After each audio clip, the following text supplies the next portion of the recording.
Alright guys, so today I did a video over on the main channel talking about the recent update with a Gathering Storm, with the new stuff you can do with gathering tools and skinning them, talking about basically the addition of glyphs that have come into the game and all that stuff. There is, however, a lot of other stuff going on, more PvP oriented, that I almost put into that video, but it was already over 20 minutes long before I got into this section.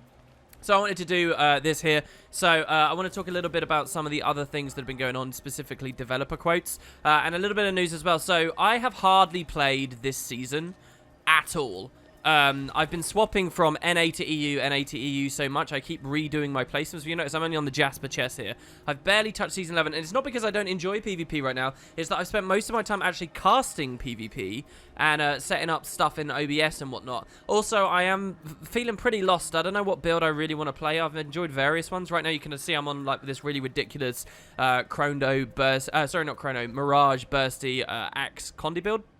But I'm really not sure what I want to play right now, so I'm a little bit lost with it. But, yeah, I'm I'm still enjoying PvP. It's just I've been doing casts and stuff, which you guys will know about if you've been watching me on Twitch. So, I don't know about Game of the Day. It will be continuing just as soon as I find my groove with something. But, yeah, so let's get into the news. First of all, I want to talk about this little post right here from ArenaNet Ben. And he's typing in response to someone who's asking for rating to be exposed at the start of ranked queues. So their justification for this in the forums is they're saying, well, look, matchmaking isn't perfect right now. The player population means if you're playing off-peak, you might be matched with, like, people much lower or much higher than you. And in that situation, I want to be able to see the rating. I want to actually see what they're worth so that I can know how hard I have to carry or whether I'm supposed to push 1v1s, you know, because maybe the person I'm pushing against is much higher rating than me or what. So that's their justification. I have to say, I think this is a terrible idea. I think that there's two things that could come out of this. Number one, if the devs did this, it would reveal that the matchmaking is actually a lot better than you'd expect, and that would be a plus for them. Or more likely, it would reveal how often the matchmaking is worse than we expect. And if that was true, I think it'd be really dangerous. I think that all this would do is increase the amount of AFKing you'd find from players. They'd load in, they'd see that their MMR on their side is much lower than the enemies, and they just rage. I genuinely think that exposing that information to the player base would just cause more rage, frustration, and sort of self-assured snarkiness among team members, and you would just see more like 4v5s going on and things. I really think it's a dangerous idea. But the other thing I have to say about this, it's an interesting suggestion because once upon a time, back when I used to PvP a lot, this thing here, Dragon, right?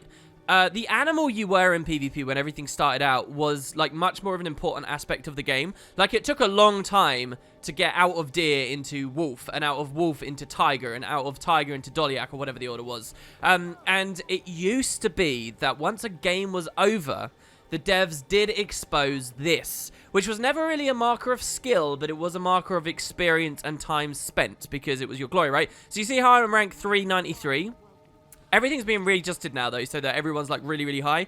It used to be really interesting. At the end of the game, you'd see what everyone's number was, and that was fun, but they only did it at the end of the game, so everybody fought fair, and everybody tried their best anyway. They didn't let other things cloud or obscure their understanding of the game.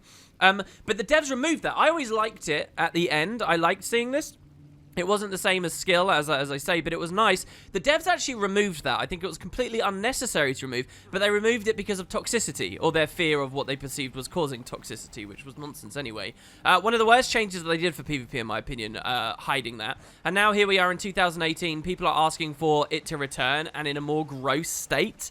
Like, that's crazy to me that you'd even post that on the forums unless you're a new player and you don't actually understand what the history of this game is. Amazingly, though, they get a response from the devs, and this is what blows my mind here.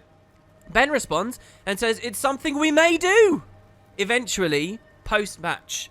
So he says, I'd rather not have it pre-match because of possible toxicity as well as other concerns. He's absolutely right about that. Do not do this pre-match. It's a terrible idea. They're saying we'll look more into this type of thing once Swiss is out the door. We'll talk more about Swiss in just a second. But yeah, so they might do the, they might revert the change essentially and have another form of like, in the post-game lobby, you can see what everyone's MMR and stuff was, which puts the game back into a state a little bit closer to what I really enjoyed around launch, but it is funny to see how they removed it and now they brought it back. Maybe just exposing this again. Like the fact that I'm 393 or whatever, no one would take it seriously as a skill of mark, as an indication of experience of skill, but they would show it as experience, so maybe that might be good. I don't know, it depends what you guys think. I just don't like how they butchered the animals at all in the end, really. It was a really exciting aspect of the game, and it's gone now, so pretty sad. But there you have it. That was one comment. The next thing I want to talk about is this image here. It's also from Ben. Ben's been such a champ, right? This news video wouldn't exist without Ben communicating this much. He's like doing so well here. So next is about Mesmers. That's what you can see I'm actually playing right now. Mesmers are extremely strong. If you've been watching my cast, if you've been watching the game of the day, if you've been watching anyone else on the scene, you know this for a fact. Mesmers, they're too strong in so many ways. Their mitigation capability, their burst capability, their cleave capability, their rotational movement, roaming capability. It's all way too high. It's insane.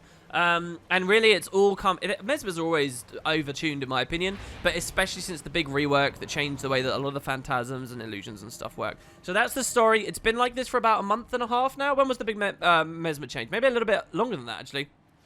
And people are looking for nerfs. They're looking for bigger nerfs. There were slight rein-ins with the PvP dedicated balance patch, but I think it's fair to ask for more. Let's see this comment here. So we've got a thread ongoing, and someone says, could we get any feedback on what you're going to do about Mesmers? There's a mega thread with 1,100 comments and like 20 more posts entirely about Mesmer complaints per forum page. Isn't it obvious that everyone wants something to be done about it? It's so unenjoyable facing 2 chronos every game you queue.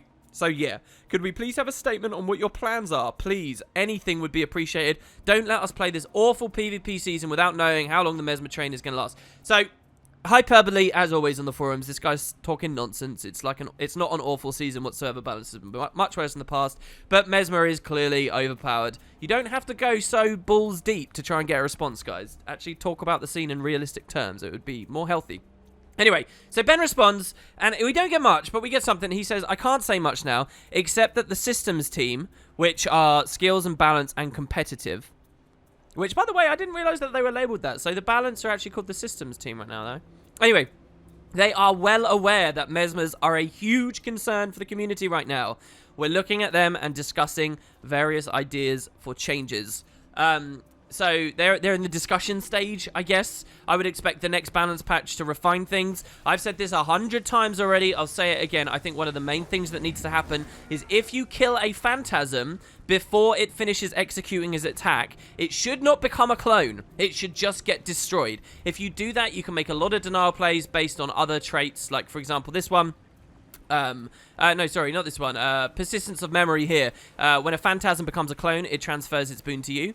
Basically, people can counterplay persistence of memory, rein in a lot of the boon spam, rein in a lot of the visual noise. And the other thing I genuinely think the devs should just do is increase cooldowns on illusion summon stuff. Because they're a double dip problem in that they're visual noise.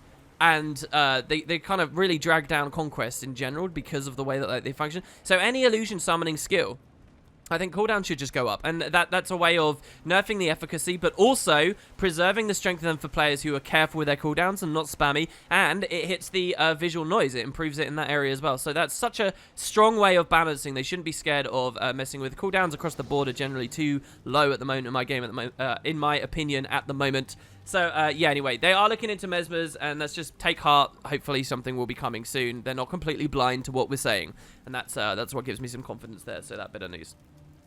Next, we have the next big post here, and this is the one that I really want to cap the video out on. This came out a few days ago. This was actually on April 1st they posted it, but it's not a joke. So Ben again, this is a thread posted by the devs. I'll just read it out and then we'll see what we think. So first of all, hey folks, I wanted to take a few minutes this morning to talk about the special event tournaments. We've been holding back on doing special events until we had the Swiss format complete. Unfortunately, Swiss is taking longer than I'd hoped. Because of this, I'm considering running special tournaments before Swiss. My main concern is that the Swiss format provides a much better player experience. If you lose, you're not immediately booted from the tournament. Without Swiss, people could be waiting hours to join a 2v2 tournament just to get knocked out within 5 minutes. The discussion I'd like to see is, do you think it's better to wait for Swiss, or should we move forward on event tournaments sooner? How much do you think we would jeopardize future participation by running event tournaments with less than an ideal format? So that last to tell the whole story here, Swiss is the idea that it's not single elimination anymore, right? And if they're going for 2v2s, 2v2s don't necessarily take very long. to like manifest and finish. I'm still not really on board with the whole 2v2 thing though. I know some other people are. So if they go for special tournaments first, if you actually look at the user interface here, guys, tournaments and special events, it's been baked in as an idea since they implemented it, right? That would be like the idea of a new box appears here. Not just the regular automated ones, but a new one where the devs have a special bespoke time for it to start with bespoke rewards, and they're not like regular. And maybe this is a totally different, maybe it's a stronghold tournament, right? Maybe it's a Hall of the Mist tournament with the 2v2s, or maybe it's a new map, whatever. If they go for that, when this is first implemented, it's going to be a really big deal. All members across all of Guild Wars 2 are going to hear about it. World vs. World is going to hear about it. PvEers are going to hear about it. And that is a catchment moment, all right? It's a big point of potential infusion of extra people to the population. But if it disappoints on release, that catchment is now lost, and people are fickle and quick to forget and fast to judge, and you may, if you disappoint them when they first come over, that's it. They won't look at it when Swiss comes later. So Ben's like basically saying this is a question of, do we do it right or do we do it fast, as far as I'm concerned? So to me, I think they should get Swiss in first. I also think that Swiss just has other general benefits. Swiss has its downsides too. If the devs don't improve, from me as a casting perspective here, I really need match histories and stuff and brackets and things to be presented to me. Or please give me an API so that talented people can set this stuff up, expose this stuff to the API, because once Swiss comes in, this is going to be even more complicated to follow like how different stuff goes. So, yeah, anyway, my vote goes to Swiss first. Maybe some other people like the idea of special tournaments. I'm still a big fan of combat tonics being enabled in PvP. And then special, you know, we got gizmos. How about from winning a special tournament, you get a combat tonic that's not available anywhere else in the game? I don't think the devs realized just how hype that would be and how many people would go for that. That would be so cool. Like a special variety of Coden that you can only play as if you win the combat tonic in a special tournament. Guys, it's a great idea.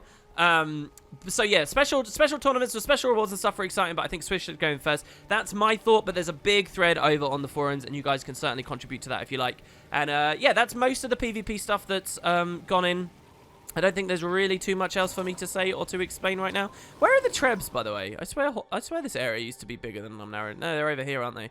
And yeah, we had the treb update go for PvP. But that's it, guys. Just a little complimentary thing to the regular news that I did earlier. There you go. Look at that camera. Oh, boy. I should have put the footage for this in my main video. It's insane. Yeah, that's it. So, I hope you guys enjoyed. Let me know what you think. I'd love to see a bit of discussion in the comments. Again, I'll be looking at Game of the Day when I just find a build I enjoy. But, I mean, the devs killed the build I enjoyed most. And I don't know. So, we'll see. Cheers, everyone. Catch you later.